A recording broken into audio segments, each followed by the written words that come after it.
Well, hey everyone, Mr. Harper here, and today we're going to talk about blood. We've been talking about the cardiovascular system. You know, it's made of the heart and the blood vessels and the blood. The blood circulates to drop off oxygen and food to all the living cells of your bodies and to pick up waste materials like metabolic waste that are filtered by the kidneys and to carbon dioxide that's released by your lungs, as well as delivering to cells hormones, some of the products that cells make. So today, though, I want to talk about the blood itself. Not what the blood carries, but what is blood made out of. A couple of interesting facts here. Blood's made of water, some molecules that are suspended or dissolved in that water, and 3 kinds of cells. Our bodies contain 4 to 6 liters of blood. So think about a 2-liter pop bottle, and think about filling 2 to 3 of those, and that's on average about how much a person's has in their body of blood. So let's look a little bit closer. So first off, plasma. You've heard of blood plasma. That's the liquid part of your blood. Water and things dissolved in it. Things like waste products dissolved in that plasma. Proteins that are in that plasma that your body makes. Salts from the food that you eat. Not just salt like table salt, but a class of molecules that are called salts are in the blood. Some of the proteins that your body makes that are in the blood help your blood to clot. Some of them are antibodies that help you fight diseases. There are other things in your plasma too. If you look at this test tube of blood here, plasma is about 55% of the volume of blood. A little over half of your blood is plasma. Once again, plasma is this liquid part. Plasma is the non-living part of your blood. Made mostly of water. Water's not alive. These proteins that your body makes, they're not alive. Salts, waste products, those aren't alive. They're not dead, nor are they alive. They're non-living. They've never been alive, so they can't die. Now, the blood cells themselves, 3 kinds of cells. Red blood cells, white blood cells, platelets. Red blood cells are also called erythrocytes. White blood cells are leukocytes. Platelets are called thrombocytes.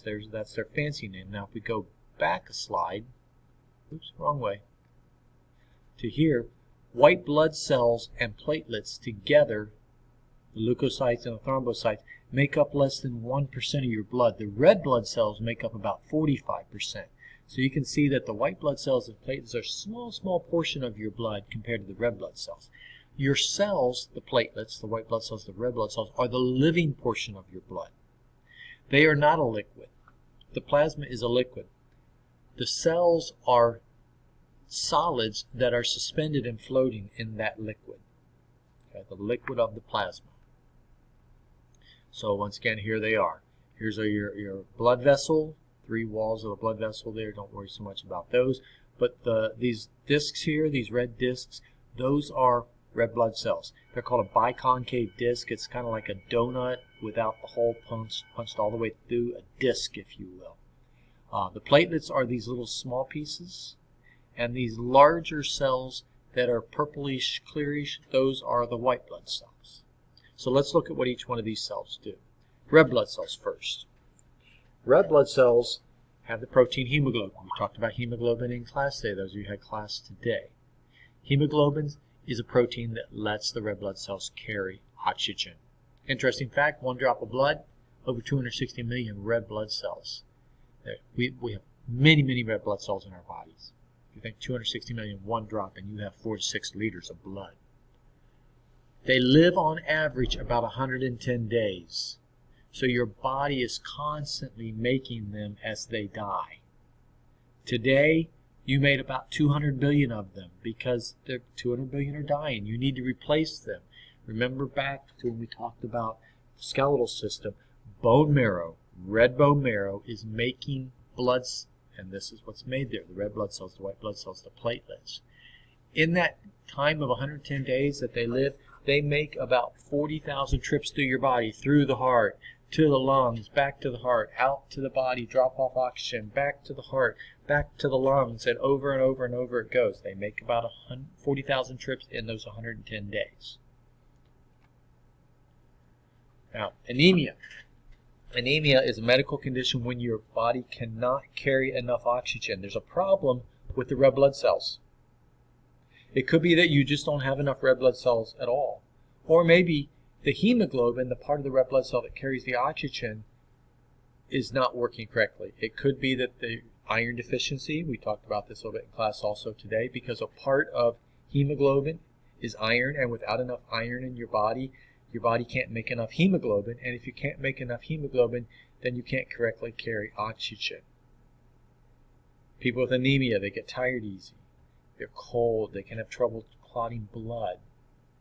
But if you're anemic simply because you don't have enough iron in your body, you can correct that with iron tablets.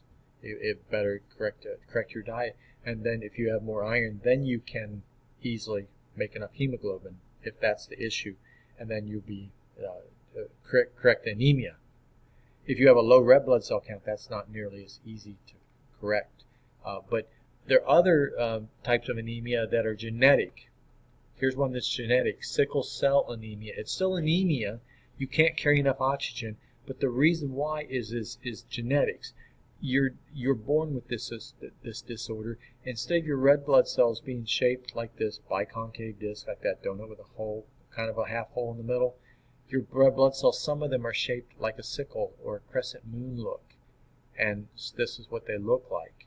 And they can't correctly carry oxygen, and that causes big problems. You can see another big problem too. If you're a circle, you kind of roll off of one another, but if you got this shape, you could get stuck in a blood vessel and cause blood clots, and that can cause a lot of pain and a lot of problems in the body.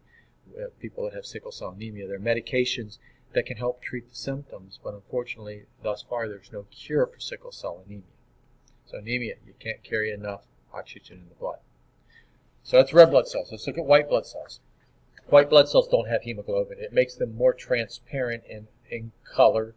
Then they're not red like red blood cells. They have a lifespan of about 9 to 13 days, but they can live potentially for years.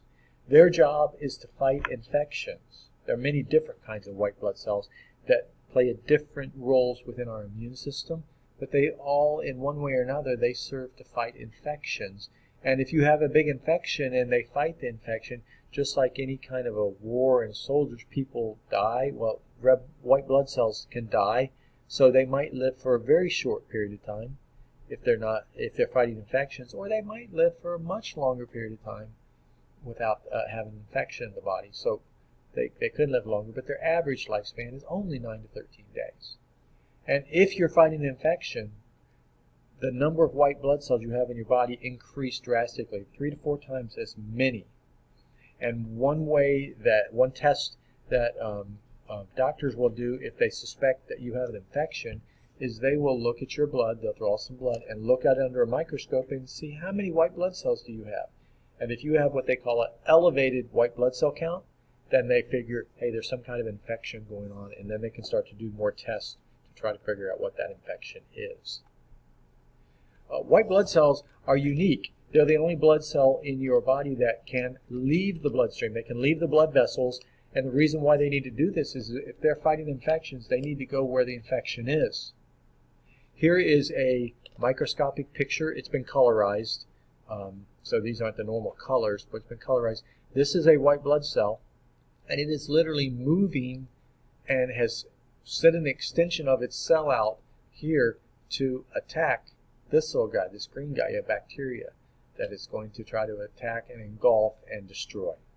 So they can leave the bloodstream to fight infections, and they will go to where the infection is, and that's one of the things in your body that will cause swelling with an infection, is all the additional white blood cells there, plus other things, but suffice it to be white blood cell for right now. Last part of blood, platelets. Platelets are little cell fragments. They're not even entire cells, but they are living, and what they do is when you bleed, there's a whole series of biochemical reactions that occur that change the platelets and cause them to be sticky and stick together to close up the wound. There are other things. There's a protein that's in your blood plasma called fibrogen that also helps to close up the wound. That's what these little spiderwebby looking things are. And the little platelets are the little yellow things. But the platelets along with this fibrogen will help to cause a wound to get a scab on it and to clot off so you don't continue to bleed. Like I said, platelets don't stick to one another in normal blood flow until you have a wound, and then it sets off this chemical pathway, biochemical pathway that changes the platelets so they are now sticking to one another to clot the wound. Alright, so that's it on blood. We've talked about parts of blood. Blood plasma, the non-living liquid part of blood. It's the biggest part of blood, 55%. Red blood cells that are 45% that carry oxygen with hemoglobin. We talked about anemia when you can't correctly carry oxygen. We talked about white blood cells that fight infection. They can leave the bloodstream, leave the blood vessels, physically leave them to go to where the infection is to kill the infection. And then last of all, platelets, little cell fragments that help to clot blood. So there's the parts of blood in almost a little over 10 minutes. We'll talk more next time.